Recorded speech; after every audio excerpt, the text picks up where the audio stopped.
So there's a lot of conversations and really debates going on Twitter and around YouTube and Twitch right now about the new gear system in Edge of Fate. And I just want to say, I really don't think it's going to be that big of a deal. And this isn't even coming from a place where like, I love this system. I really just don't care. I don't think it'll make that big of a difference in 98% of content. I know immediately people are going to be like,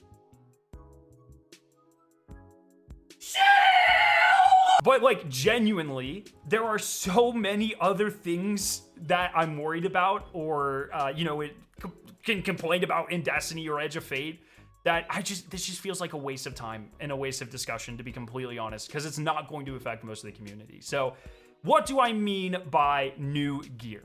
New gear is a new classification for weapons and armor that seems to be tied to the season that they drop, although the time frame has not been made explicitly clear by Bungie right now.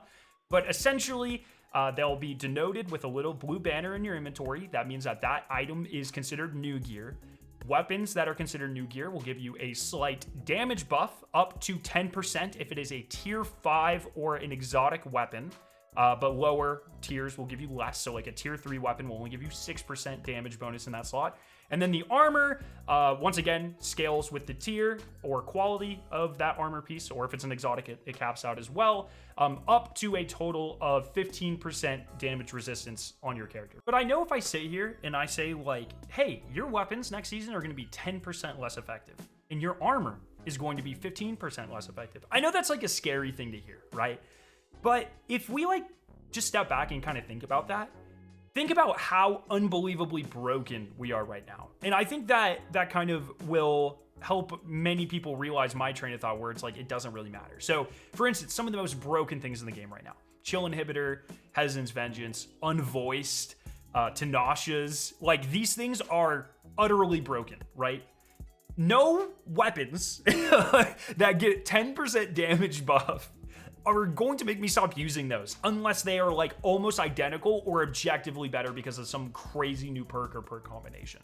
So like if I get a new slug shotgun in Edge of Fate, but it doesn't have redirection on it, then it doesn't matter if it gets a 10% damage bonus. It doesn't matter if it gets a 20% damage bonus. It's just not better than Unvoiced. And I will still be using Unvoiced in my damage rotations. And the same thing for like Envious Arsenal, and like Hezon, and the same thing for Chill Clip and Tinashe's. Like these things are just broken. Just objectively, they have been power creeped to the moon and then back to hell and back to the moon. Like they are so power creeped. 10% damage at the end of a season, because that's the only time you're going to be able to access tier 5 weapons. It's not really gonna matter at all. It's also not going to matter for like 98% of content. The stuff like, let's say there is a world where they release a new slug shotgun and it has redirection and bait and switch, just like Unvoiced, and it's identical. But the only thing that sets it apart is it gets that 10% weapon bonus, like that damage bonus. That's only going to matter in like the hardest difficulty content. So day 1 raids, sure. Day 1 raids, you're not going to have tier 5. I would be very surprised if anyone has past tier 3. So at most, you're getting a 6% damage bonus, unless you're using an exotic, and everyone has those or can get those. So let's say, equal shotgun, Unvoiced 2.0, it's got the 10% damage bonus. That's only going to matter in like the hardest Grandmaster difficulty and then the new difficulty, Ultimate, right? Which most people are not going to do. And if you are the type of person to push yourself to do the hardest content, you're going to be playing enough of the game where you will have good rolls of these weapons and usable armor as well to use in the content where it matters.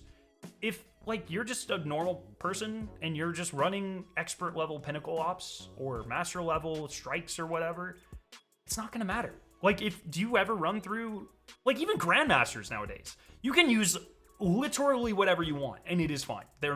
Content isn't hard. We are so power crept. It doesn't matter if you're not getting a 10% bonus.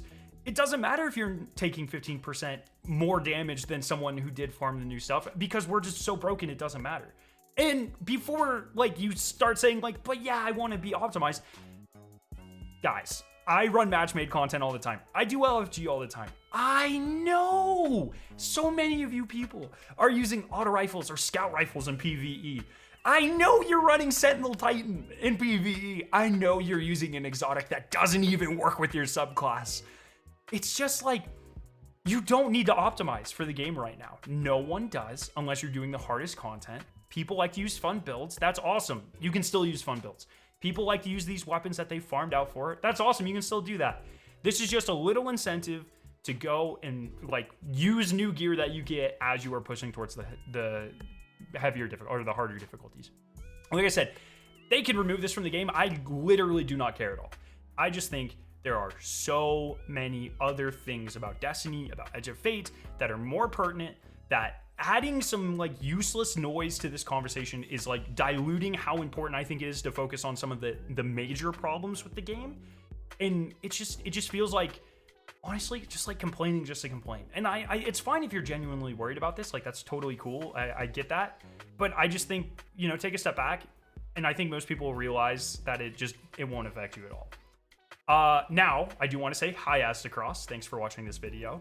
To all of Astacross's viewers, I know I see your comments every time. Oh, Skarrow only thinks this because he's a full-time streamer. Checkmate! I'm not a full-time streamer. This is not my job. I have the same amount of free time as you. Get fucked. Not really. You guys are cool. But even if I was, it doesn't invalidate my opinion. But I'm not. So it's just like, truthfully, like, if you like to do hard content, that's awesome. I love to do hard content. You're like, with the power grind system, you're not going to be logging in tomorrow and doing ultimate content like as soon as Edge of Fate launches. It is going to be a grind. I just don't think that is clicked for people yet.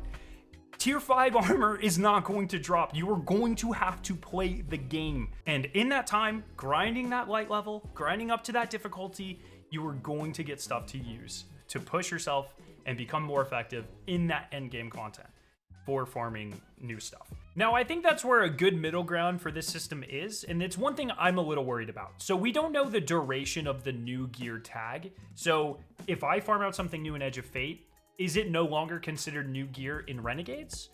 Bungie hasn't like come out and like definitively said a timeline for that. I think a better use of this system that would make everyone feel better is if it was a year long. So, you know, your weapons now are still going to be very good in Edge of Fate. That's not going to change. But I think everyone would feel a little bit better if you spend time farming weapons and armor in Edge of Fate, if they're still usable in Renegades, and then you can use them in Renegades to help you get like new gear to use for Alchemist or Shattered Cycle, whatever comes after that, if it kind of leapfrogs the season. Now, that doesn't really change the fact that if there's just something utterly broken in Edge of Fate, even without the new gear tag, it will still be very powerful in Renegades. I think this is more of like a psychological thing more than anything. But I can imagine getting in the headspace of someone who spends all season grinding up to 450, 550, whatever the max light is, I forget, 550 or 600. Light, gets all the way up to max light, spends time in the hardest difficulty, gets a god roll set of armor and a god roll weapon. And then, by the time that happens, there's like 2 weeks left in the season, and then Renegades launches, and then everything is just like objectively 10 or 15% worse than it was 2 weeks ago. I think that would feel very bad. Even if it doesn't really have that big of an impact on gameplay, I think just the entire gamer psychology behind that would feel bad, understandably. So I would hope, and this is my feedback directly to Bungie, I would encourage everyone to give this feedback as well. I would hope that we can kind of use the gear that we farm at the end of a season to prepare for next season and keep that grind going by using it to prepare for the next season. So like in Renegades, we can spend time farming weapons and armor that will still be very good for the next day one in the next yearly DLC. So then, understandably, I think the next natural question becomes, well, if this doesn't matter, then why is Bungie doing it? And I think it does matter a little bit. I think this is Bungie's way of kind of curbing power creep, or the rate at which power creep happens. So as I mentioned, if you have like two identical slug shotguns that both have redirection, bane, and switch on them, then the one that obviously has 10% damage bonus is going to be better. I think what this means is that Bungie doesn't have to introduce just an utterly broken perk or perk combination in order to move the needle.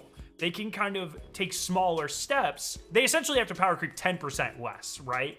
At the end of the day, because you still feel like you're getting better and more effective gear without it just absolutely destroying the game. And the reality is power creep has like a finite limit, and you can't just keep going forever. And instead of, you know, the natural solution to that would be hard resetting everything, it would be, hey, how do we slow down this process while still making players feel really good? I think that is primarily where their head is at. And then also it's just a small incentive to get people to get new armor and stuff. Like, obviously armor sets bonuses are also an intention to do that. But like, if you're like me and you farmed out all of your artifice gear back in Season of the Haunted, I haven't farmed out gear in 3 years. And I think this is another way Bungie is like, hey, you should probably like get some new gear so you take a little less damage in the hardest content, that sort of thing. So I know it's like not the most compelling reasons ever, and there's probably other ways for them to approach it, but that's kind of how I'm interpreting the situation. So that's just kind of my opinions. If you guys like this sort of content, make sure to subscribe. Have a great day, and I'll see you next time.